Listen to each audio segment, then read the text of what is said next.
আশহাদু আল্লা ইলাহা ইলাহা ইল্লাল্লাহু ইল্লাল্লাহু ওয়াহদাহু। জনপ্রিয় ক্রীড়া সাংবাদিক ও ক্রিকেট বিশ্লেষক দেব চৌধুরী ইসলাম ধর্ম গ্রহণ করেছেন। শুক্রবার রাজধানীর দারুস সালাম শাহী মসজিদে তিনি ইসলাম ধর্ম গ্রহণ করেন। জুমার নামাজ শেষে তাকে কালিমা শাহাদাত পাঠ করান মসজিদের খতিব জনপ্রিয় ইসলামিক স্কলার আব্দুল্লাহ হাই মোহাম্মদ সাইফুল্লাহ।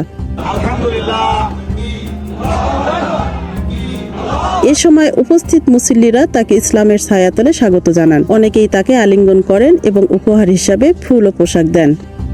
অনুভূতি প্রকাশ করতে গিয়ে দেব চৌধুরী বলেন, আমি সম্পূর্ণ স্বেচ্ছায় আজ ইসলাম ধর্ম গ্রহণ করেছি। আমি আরবি পড়তে পারি না, তবে আমার ঘরে কোরআনের বাংলা অনুদিত 3টি কপি রয়েছে। দেবকে ইসলামে স্বাগত জানিয়ে ক্রিকেটার শাহরিয়ার নাফিস তার ভেরিফাইড ফেসবুক পেজে পোস্ট দিয়েছেন। নাফিস লিখেছেন, আল্লাহ আপনাকে কবুল করুন, আল্লাহ আপনার পথ চলা সহজ করে দিন, আল্লাহ আপনার জ্ঞান বৃদ্ধি করুন, আমিন। হোসনে আরা লিলি, সময়ের কলম।